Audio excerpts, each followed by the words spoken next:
Magic வச்சு அடிச்சா செத்துருவான் ஈஸியாக, அது எனக்கு தெரியும்.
There's no time.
ஓகே, திடீர்னு கிளம்பி வந்துருச்சே.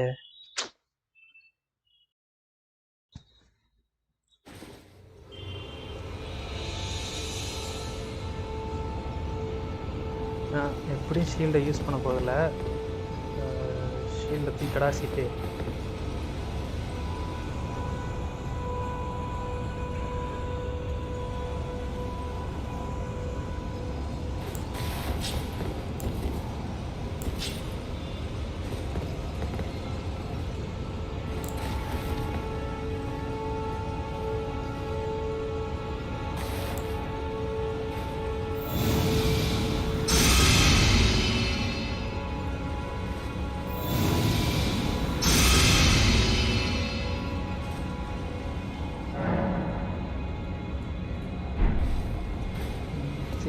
வச்சு இப்போ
be no quarter.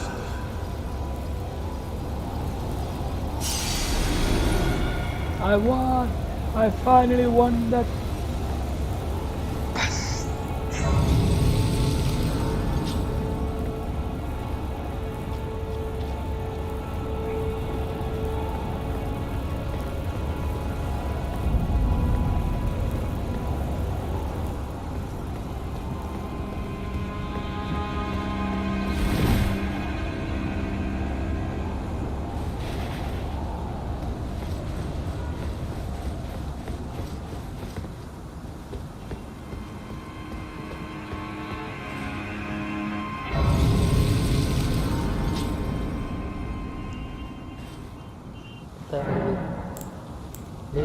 Level 15,000 வேணுமா?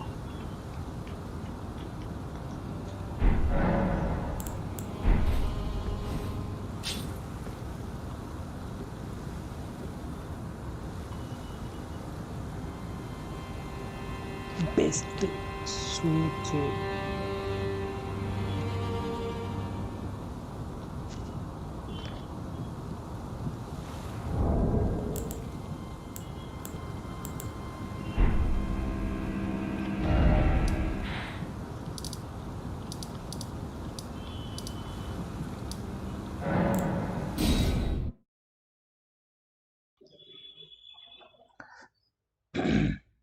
பத்தாயிரத்து சுத்தமாக வச்சுக்கவேன். பால் ஊற்றிடுவாங்க. அதனால ஒரு 1000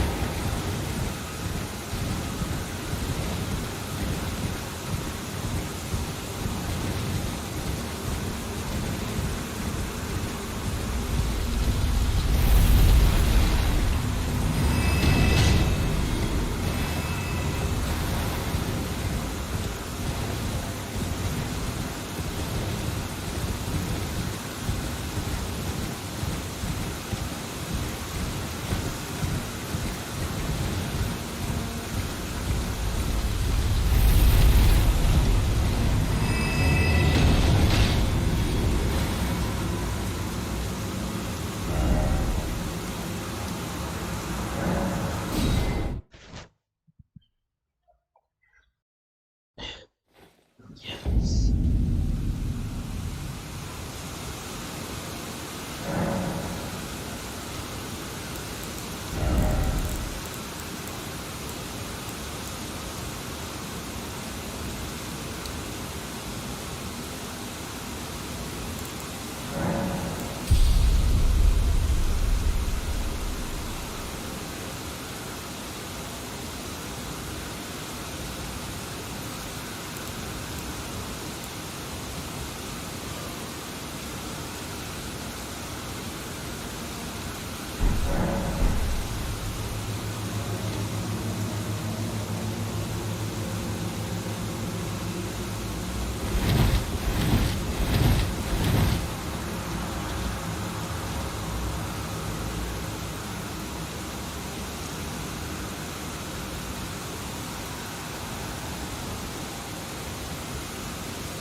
You there?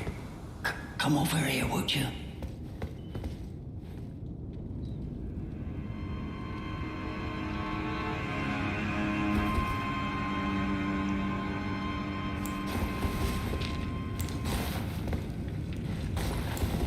You there? You're tarnished, aren't you? I would advise against taking the main gate into the castle. It's tightly guarded by hardened old hands. Oh, try the opening right here. The guards don't know about it. You'll breach the castle undetected.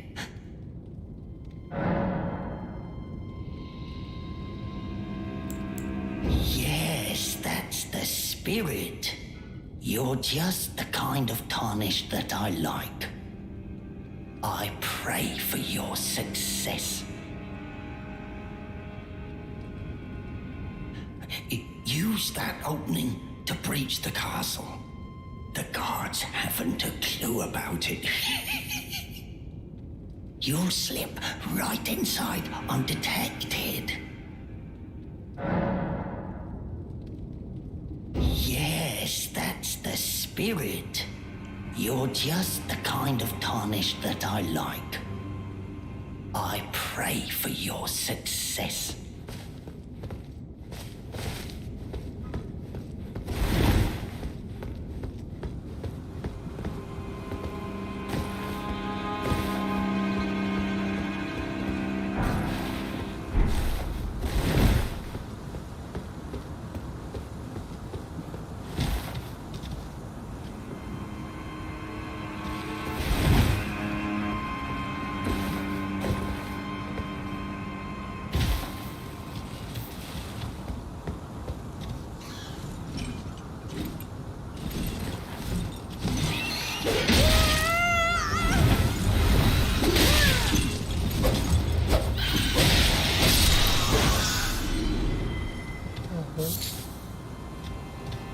காலில் கம்பி கட்டினது.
ரொம்ப delay, case ரொம்ப delay ஆகுது.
It's not it's Adam speaking this right?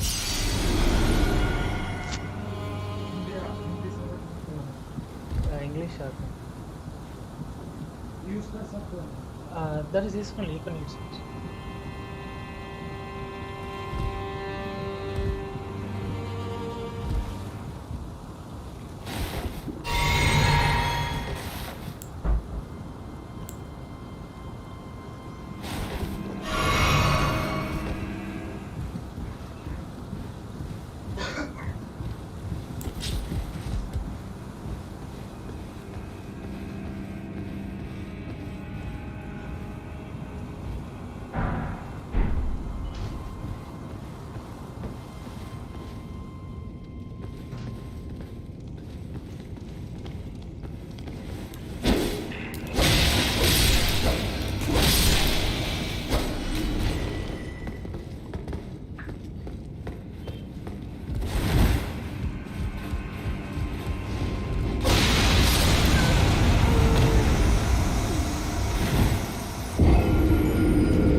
Okay, it's spamming time.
refuse to believe it.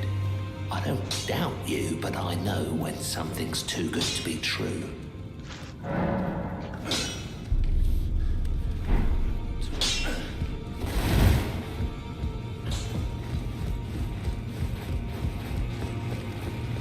If I do have a talent for spirit tuning, and goodness knows that would be a surprise, I suppose I should try to hone it, shouldn't I? I'll ask Master Hugh to teach me.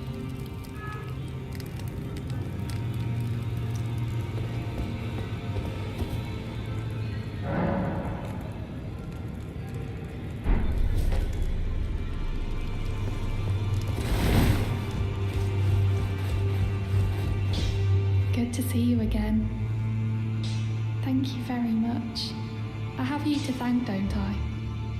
For persuading Master Hugh, I can happily announce that he has taught me the noble toil of spirit tuning. I'm as yet unsure of what I might be able to accomplish, but if I might be able to help you all, I'd certainly like to try. And if there's any chance to ease the suffering of my dear men who were grafted, well, I certainly must try. Roderica, the Spirit Tune Apprentice. Pleased to make your acquaintance.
Greetings. Are you here for spirit tuning?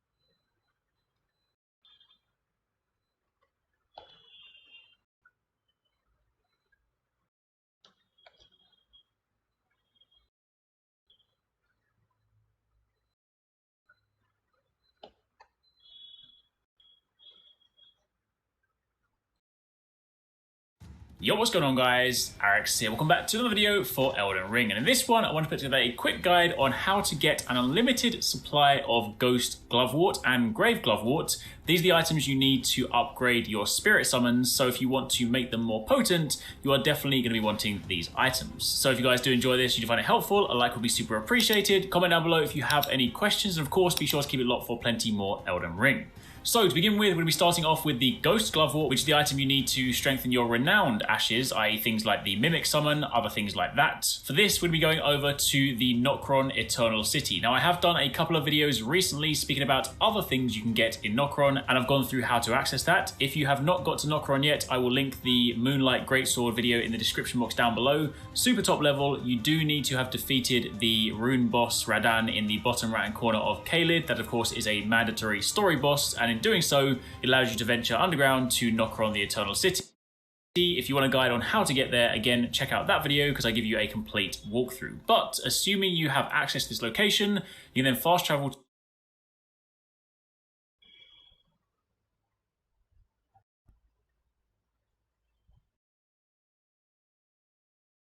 Yo, what's going on guys, Alex here, welcome back to another video for Elden Ring, and in this one I want to give you a guide on how to get the Dark Moon Greatsword, or the Moonlight Greatsword if you guys have played previous From Software titles. In this game it's called the Dark Moon Greatsword. It is incredibly awesome, has the unique skill Moonlight Greatsword, where you raise the sword aloft, bathing it in the light of the dark moon, temporarily increasing magic attack power and imbuing the blade with frost, and then when you perform charge attacks, it releases blasts of moonlight. It's incredibly cool, but it also requires the completion of a rather long and rather difficult quest chain. So I'm going to try and make this video as concise as possible while still giving you all the necessary details. So if you guys do enjoy this, a like would be super appreciated, but let's not waste any time. It is also worth mentioning that you will need to defeat a few story bosses in order to complete this, so by the nature of that it will be somewhat spoiler related. However, I will not give you any of the story spoilers in this, but you will see locations that you might not have visited yet, so if you don't want to see that, step away, come back later. Anyway, if you want to do this, first things first, this begins when you speak to Rani, who you'll speak to at the very beginning of the game. She's the person that gave you the Spirit Bell Church at night.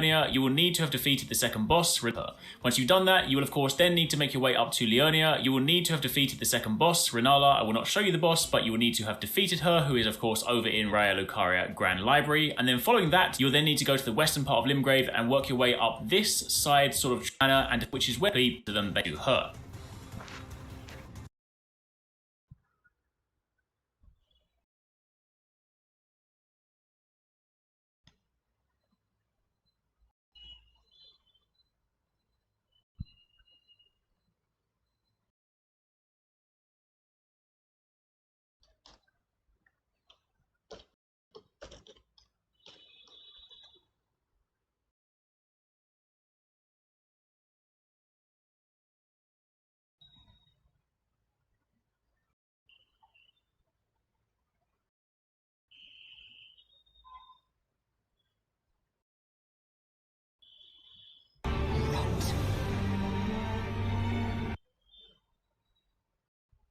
To Nokron, the Eternal City, and from there you want to walk out the front door, and simply in the courtyard in front of you there is a small structure. There is a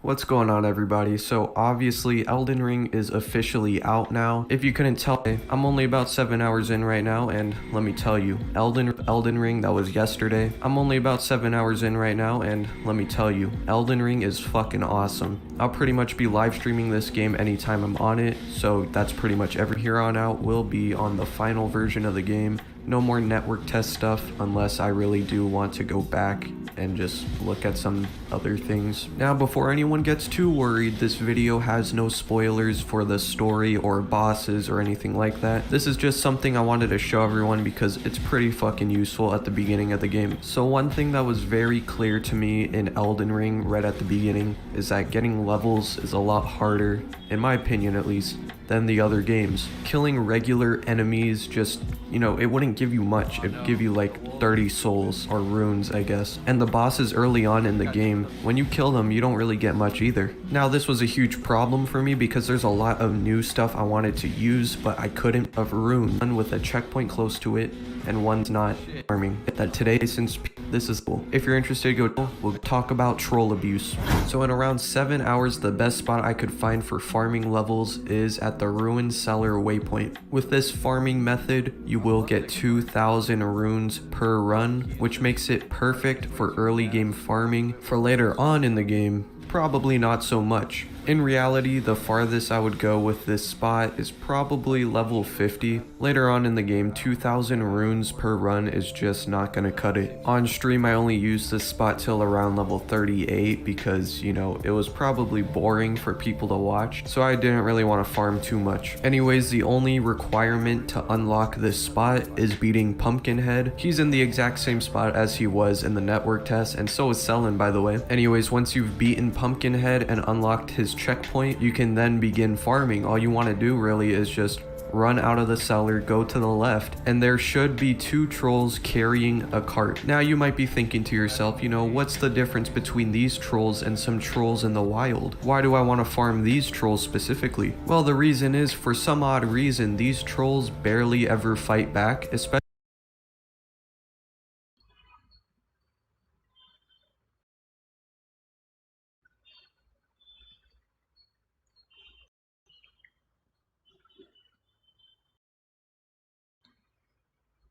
Tell me something. Do birds fly? Oh, I guess they don't. Hello, ladies and gentlemen, my fellow Tarnished. Welcome today as I bring you the latest and greatest in rune farming technology. We're talking nearly 5 million an hour with absolutely no build requirements whatsoever. And this is something you can essentially do from, I don't know, like level 20, basically as soon as you get to the lakes. And it's a little bit ridiculous. It's actually hard to imagine it ever getting any more efficient than this, though of course we will always try to break records, but genuinely, there is very little more I can tell you if you're into rune farming than what I'm about to tell you. You're seeing in the background this spot where I'm blowing up at these poor, innocent, I don't know, weird grey clay creatures. They still creep me out so much.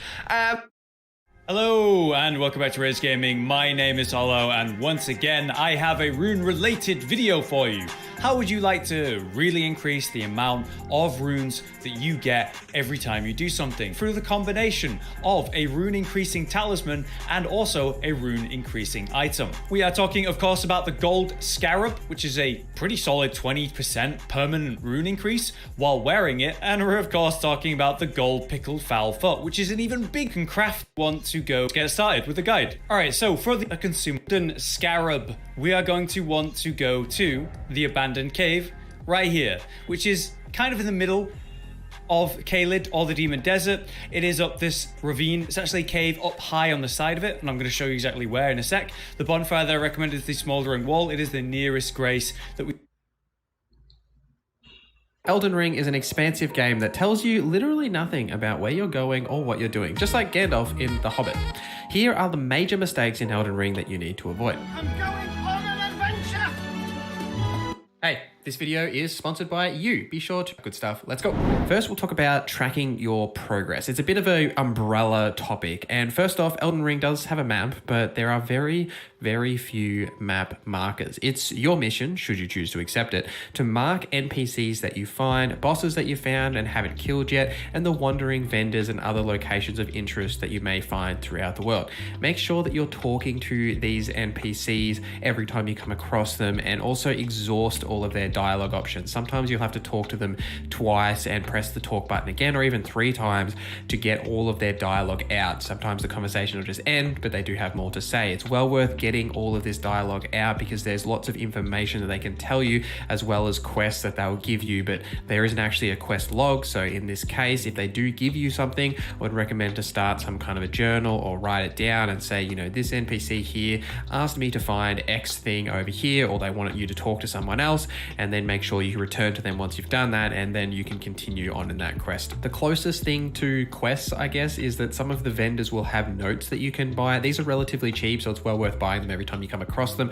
You can view these in the info tab in your inventory, and they will tell you something valuable, whether it's a certain way to kill enemies, maybe it'll tell you there's a vendor in this location that you should go investigate, or just some kind of secret thing that maybe you need to go and explore and figure out what it actually means yourself. But this is kind of the closest thing to quests in the game, but there are actual quest progression with some of these NPCs and talking to them, and they will often ask you to do something, and it's very easy to forget what they've asked, so make sure you write it down so you can return to them later.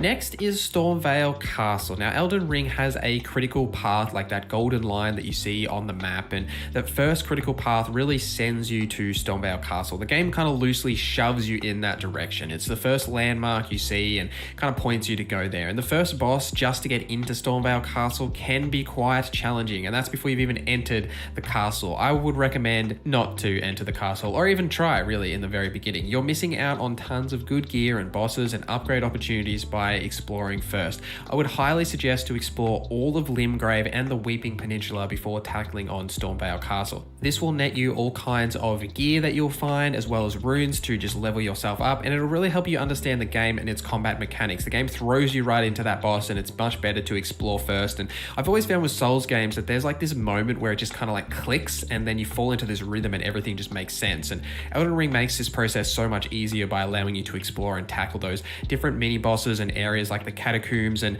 the other areas that you can at your own pace before you even go into that first kind of major hurdle. And as you do explore these areas, once you've been to an area that you don't have a map fragment for, make sure that you check the map because there will be a stone pillar listed there and you can put a mark at that, be able to make that extra to be something there.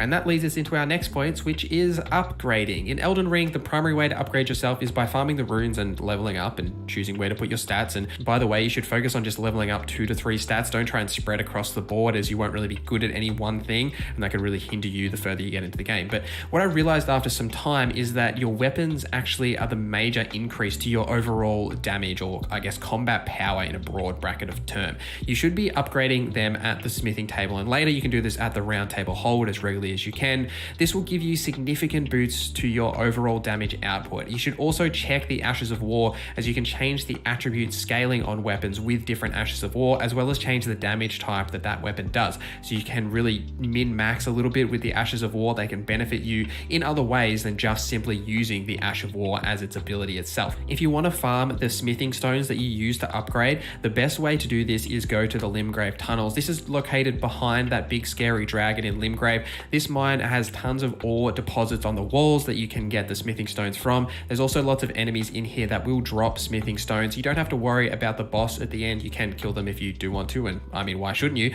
But you don't have to kill them to get the smithing stones. You can go here and farm the smithing stones, and you'll find them all over the map as well if you are exploring. There are plenty of ways that you'll just come across them, or they'll just randomly drop from enemies. You should be using these stones to upgrade your weapons as much as you can, and you'll find more caves like this that will have these deposits in them throughout the game that you can farm all of these stones for, especially the higher level ones once you get to that point. So don't be stingy with the stones. Make sure you're upgrading them to benefit you in the long run. Now, I hate the night. Maybe I'm afraid of the dark, I don't know, but I hate the night in most video games. Everything just gets darker, it's harder to see, enemies sneak up on you, it's big scary, you know, it's just no fun. Unfortunately, in Elden Ring, there are certain events and enemies that only occur at night.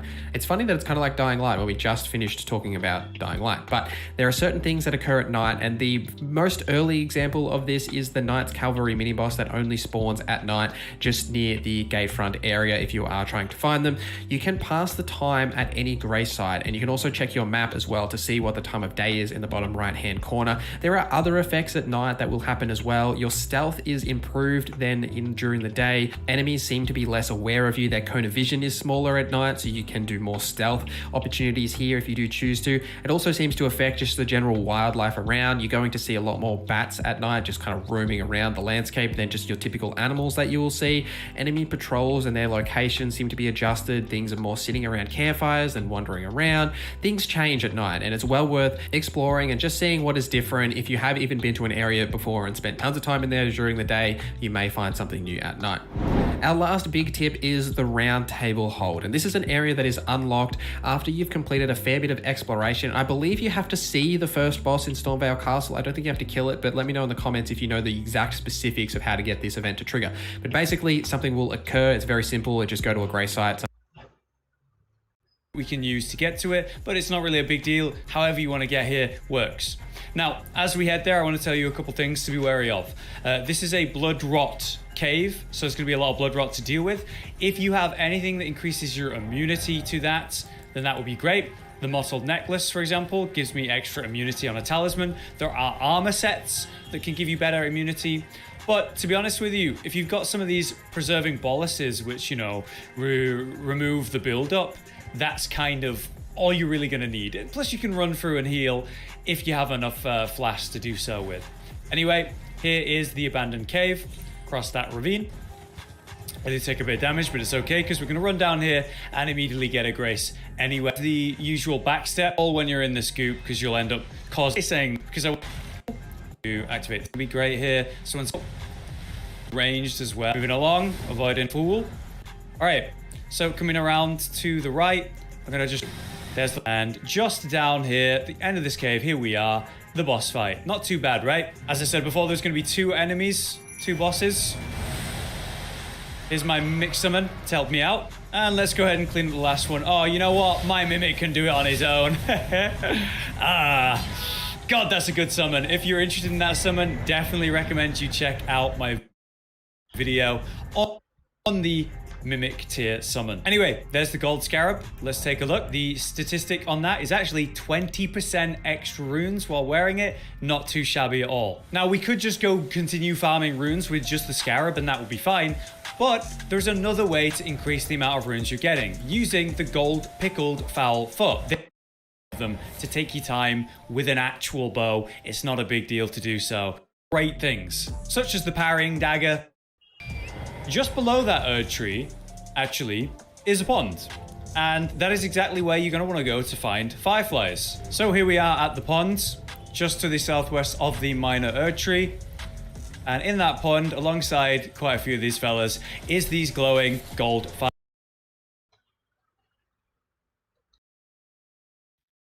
You want to know the only thing better than having one of you? It's having two of you. In today's video, we're going to show you how to get the most OP summon in the game that completely duplicates your character, skills, and everything that you have equipped when you summon the Mimic. It's stupidly overpowered, and you absolutely need to get one of these in Elden Ring. Now, like all incredibly powerful things in games, it's a little bit of a process to get, but I will be showing you exactly what you need to get this overpowered summon, and it's going to make Elden Ring so much more fun. Now, we do have to defeat Star Scourge Radahn, and I'm going to go over a method to be able to cheese this boss so you can easily defeat it, which will unlock an AFK farming method for you, as well as the underground where we're going to get this summon. Now, I do have a separate video going far more in depth on how to take down Star Scourge Radahn. If you want to check that out, I'll leave it.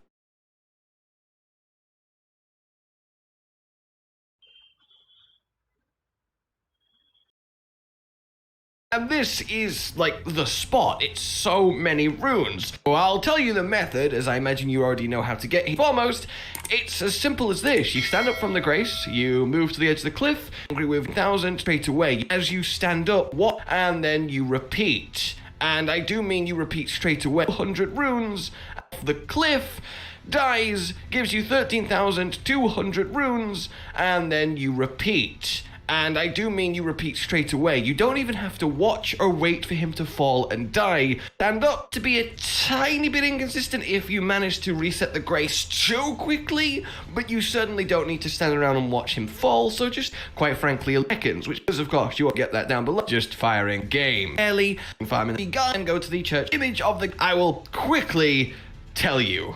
Either talk to the guy or the image of the guy right in front of the first steps in Limgrave. He will then go to the Church of the Rose, follow him to the Church of the Rose in Liurnia and have a chat with him. Agree positively with everything he says every time. He'll give you 3 bloodied fingers. You then use those bloodied fingers to go do 3 invasions. Kill them, get ganked, disconnect, doesn't matter. 3 invasions. Go back, invasion. Time, he'll give you 3 bloodied fingers. You then use those bloodied fingers to go do 3 invasions. Kill them, get ganked, disconnect, doesn't matter. 3 invasions. Go back to him, agree to fully join, and he will give you a cloth to go scope the team. Be a tiny bit inconsistent if you manage to reset the grace too quickly, but you certainly don't need to stand around and watch him fall, so just do it fairly quickly. In any case, if you're a much better shot than I, cycle of this every 10 to 12 seconds, which means every 10 to 12 seconds you're getting 13,200-ish runes. I will link how to get of the games that you can buy infinitely of from even the starting. Just firing arrows that you can buy infinitely of from even the starting merchant of the game. So yeah, this is fairly effective, team, is what I'm going to say. This is fairly room farm in this location you've seen. I will quickly tell you. Either talk to the guy or the image of the guy right in front of the first steps in Limgrave. He will then go to the church.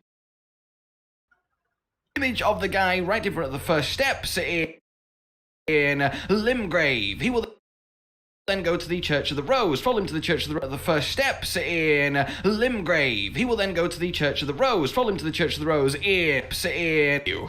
Either talk to I'm in this location you've seen. I right in front of the first steps in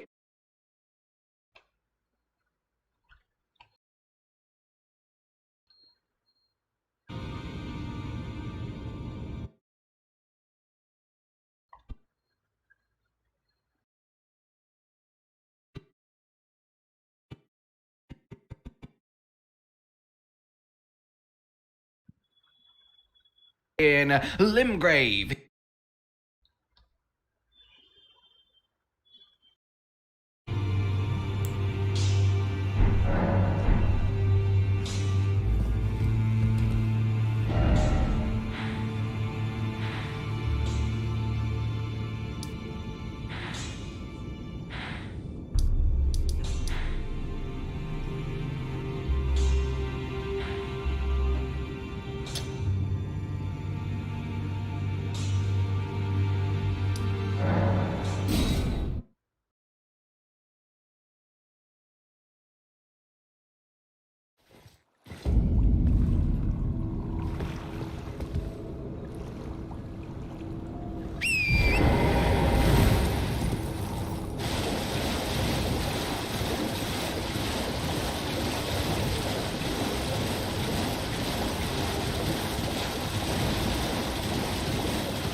He will then go to the Church of the Rose. Follow him to the Church of the Rose in Liurnia and have a chat with him.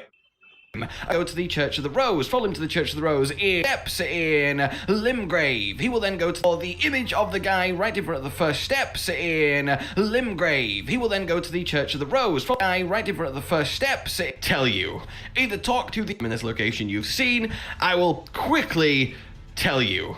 Either talk to the guy or the image of the guy right in front of the first steps in Limgrave. He will then go to the Church of the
Rose. Follow him to the Church of the Rose in Liurnia and have a chat with him. And you are maidenless. as he loves to keep blood. Stone through the punch to him, agree to fully join. He'll have a weird intimate moment with your hand, which he wants in location. Sprint the mo.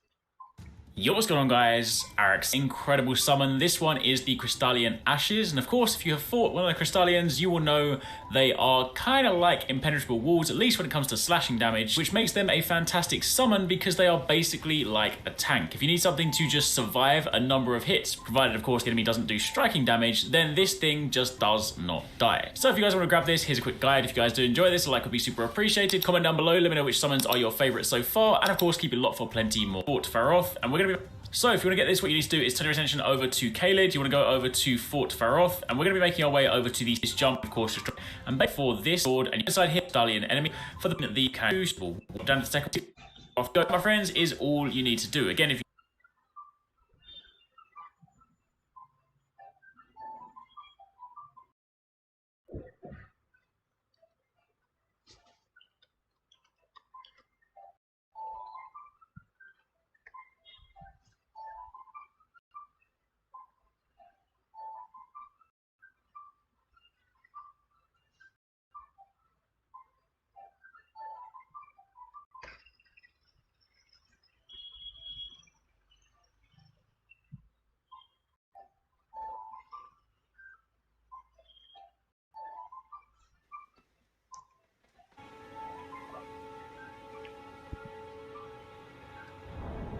My name is Bahu, and here first at the of anticipate this NPC in Limgrave. It's actually through this NPC in Limgrave, right through this NPC in Limgrave.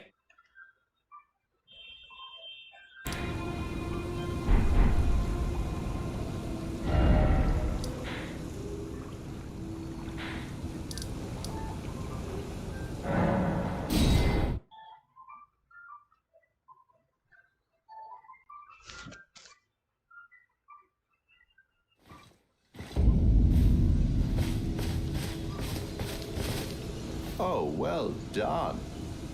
Well done indeed. You made it through that entire mess all the way to Stormvale. And off you trotted to the Round Table Hold. My sincerest congratulations. But how did you find the Round Table?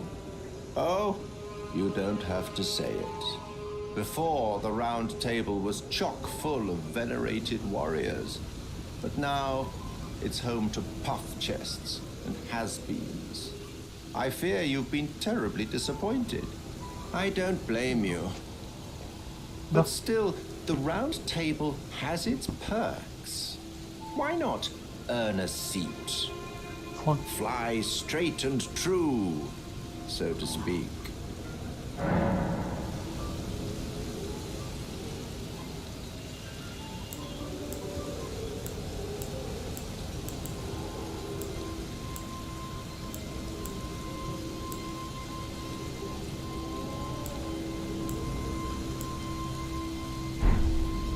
Oh, well done. Well done indeed. You made it through that entire mess all the way to Stormvale. And off you trotted to the Round Table Hold. My sincerest congratulations. But how did you find the Round Table? Oh, you don't have to say it. Before, the Round Table was chock full of venerated warriors, but now it's home to puff chests and has-beens. I fear you've been terribly disappointed. I don't blame you. But still, the Round Table has its perks. Why not earn a seat? Fly straight and true, so to speak. Ah, then you're interested. A wise choice indeed. To join the Round Table proper, you must acquire a great rune and request audience with the 2 fingers in the inner chamber. They are the purported masters of the grace that guides your kind, the Tarnished. Yes. Pay them a visit, so that you may see for yourself. Challenge Godric the Grafted, Lord of Stormvale, to acquire a great rune.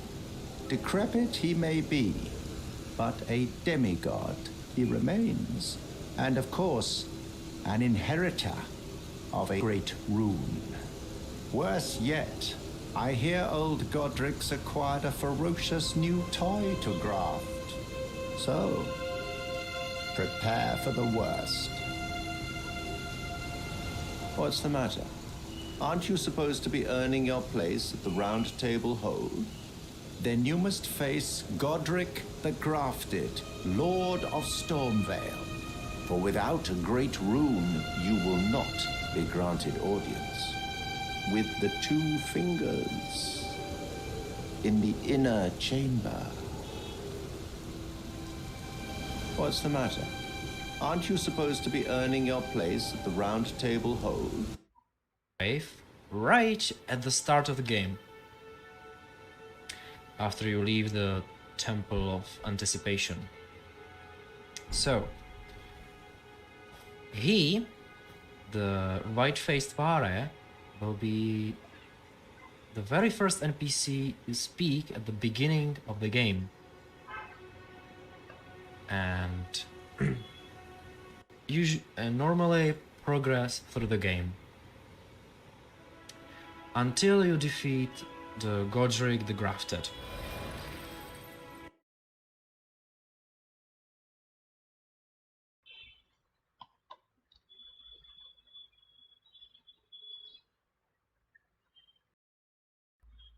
Until you defeat the Godric the Grafted.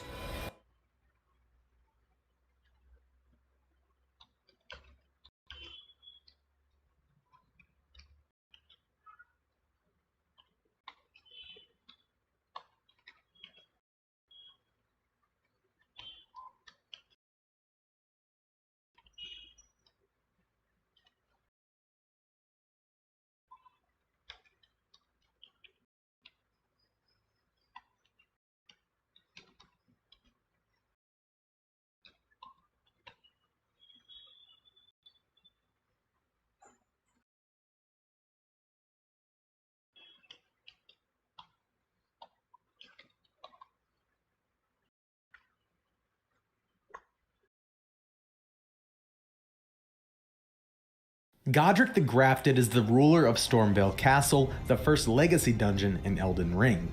This mandatory boss is a demigod whose body is clad by extremities taken from his previous victims. Despite his large size, Godric is incredibly nimble, capable of using his storm-calling abilities to launch into the air or whirl massive gusts of wind. During his second phase, the disgraced Lord grafts a dragon head onto his arm, spewing streams of deadly fire. Godric is a nasty foe, but the good news is he's easier to beat than Margit the Fell Omen, at least in my opinion. However, if you're struggling to understand how to beat Godric the Grafted, this Elden Ring boss guide will highlight a few strategies and the location of an NPC companion you can call to make the fight much more manageable.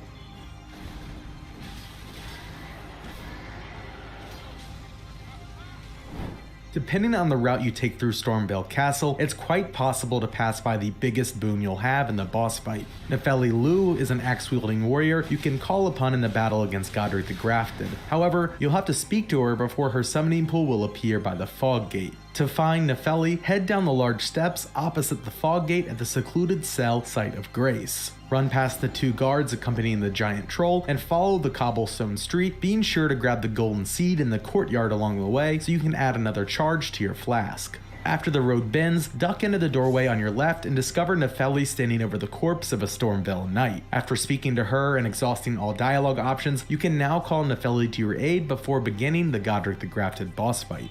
I'm certain Father will permit me to fight. After beginning the battle, summon your spirits immediately, as they will negate damage and help keep Nefeli alive as long as possible. She's capable of dealing massive amounts of damage and can be the key factor in obtaining victory. You'll need to be fairly aggressive in this boss fight, as a passive playstyle will be overwhelmed by Godric's speed, range, and AoE damage. You should be diligent in staying behind the boss as he focuses on your companions. Godric has several storm-calling moves. If he starts swinging his axe in the air, back away quickly. He's going to create a cyclone around his body and then finish the move with his Storm Stomp ability, which will do a ton of damage if you're in proximity. He often digs his axe into the ground right after his stomp. If he does this, prepare to dodge. He's going to hurl 2 gusts of wind at you, which will knock you back and deal a good amount of damage. If Godric starts rolling around the arena, whether in the air or on the ground, be prepared to dodge his nasty finisher. Similar to Margit the Fell Omen, the windup on his aerial ground slam is longer than you might expect, so make sure you don't dodge the move too early. During his second phase, Godric becomes much more fatal, grafting the head of an ancient dragon to his arm. His wind-based abilities are now imbued with flames, increasing their potency and reach. At this point, I recommend consuming a fireproof dried liver, a crafting recipe unlocked with the Armorer's Cookbook 1. If you haven't found this crafting recipe yet, it's located in the soldier camp just north of Murkwater Cave. Godric will use a few new abilities after equipping the Dragon Head. His flamethrower ability deals a ton of damage, but is easy to dodge through. If you see the boss raise his dragon arm into the air, beginning to spew fire, back away immediately. He's going to torch the ground below him. If you get hit, not only do you risk being killed, but you'll also be knocked to the ground and completely vulnerable to his quick attacks. Lastly, make sure you're rolling through Godric's regular attacks, because you never know when he's going to use the Dragon Head to grab you. If he does, death is almost guaranteed. Again, Nefeli is the key to winning this fight, and you need to deal as much damage as possible while she's still alive. If you're struggling to stack damage on Godric, level up your weapon at the Round Table Hold. Remember, you can always farm additional runes to level up your character. And that's it for this Godric the Grafted boss guide. Thanks for watching, and we'll see you in the next one.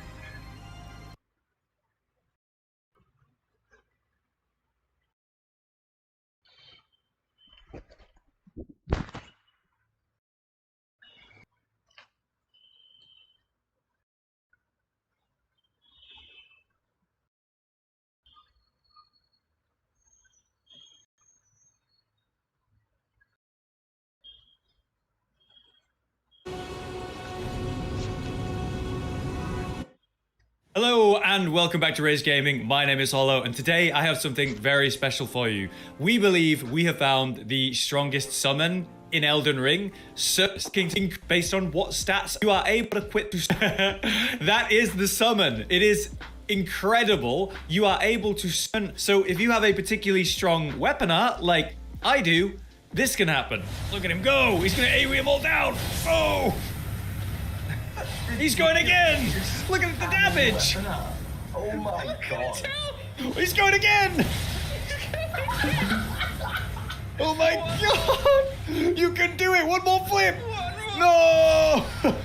Irregular swing. He brought out the parrying dagger. He's going in. He's burying a flower. A big thank you to our friend Emily, or Captain Fluke, who found this and let us know. And since then, man, I'm never going back. This is the greatest summon ever.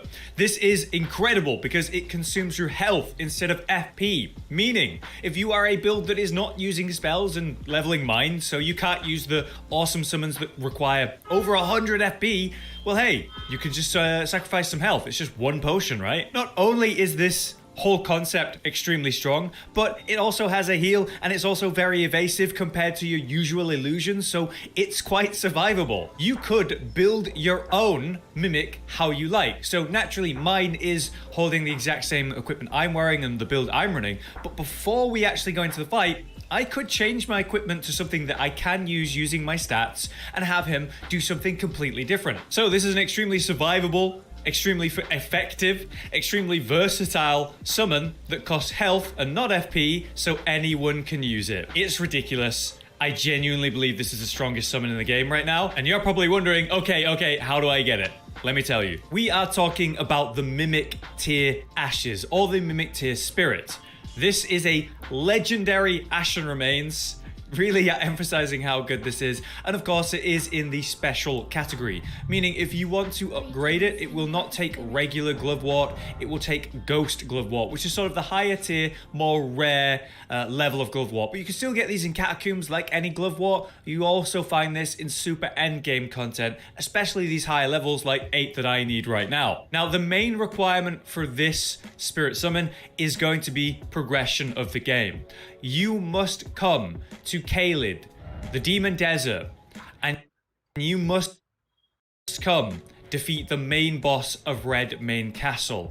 It is a great rune boss. I will not say the name, I will not say any spoilers or anything like that for you guys, but you must come here and you must fight the great rune boss. That fight takes place in the desert behind me down in that battlefield. Once you have completed that, a world event will occur where a star will come shooting across the sky and crash into the ground. You will now need to go to the location of where that crash has happened. That will be right here, just at the southern west, what it looks like. Bone fall damage path. We want to make broken down the. Now, as I'll show that thing, and sit down be a fog wall.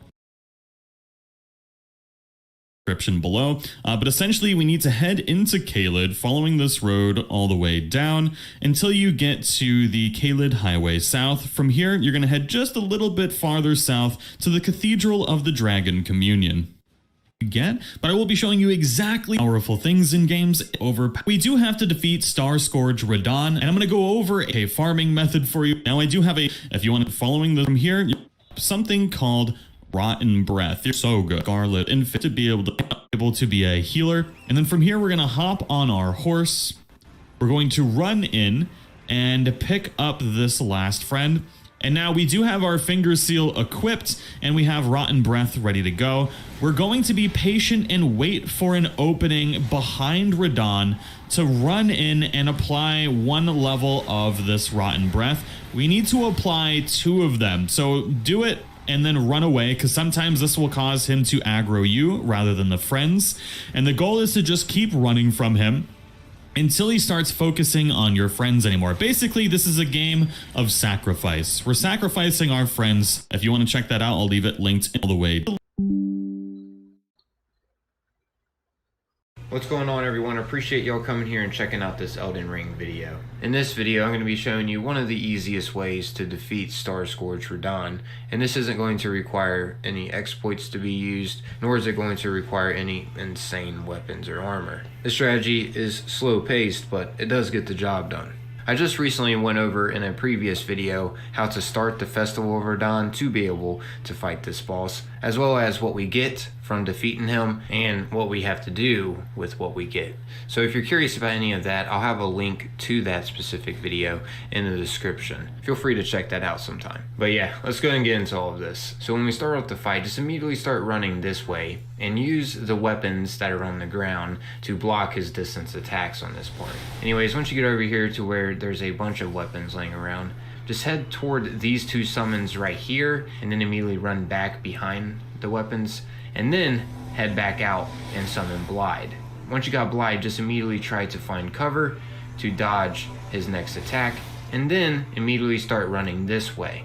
Over here is some more weapons that we can use to block another one of his attacks, and then once that shot gets blocked, you immediately want to start running over here toward this summon. But yeah, once you got this summon here, we're not going to be immediately running over here where we can see this scythe sticking out from the ground. If timed right, running over toward this summon, we can use this to block his attack too. This typically happens if you're being consistent with getting the summons and not wasting much time. But yeah, anyways, once you got this summon, that will actually be his final shot over toward the scythe. He will now be distracted by the summons that we got on the battlefield. We then immediately would just want to get on our horse and head toward this way, toward the next summon. And once we got this one, this is when I start to get into the battle and do a bit of damage from a distance. That's the strategy here that I'm working with. I'm keeping my distance from him so I don't aggro him and letting the summons do the work as well as distract him too.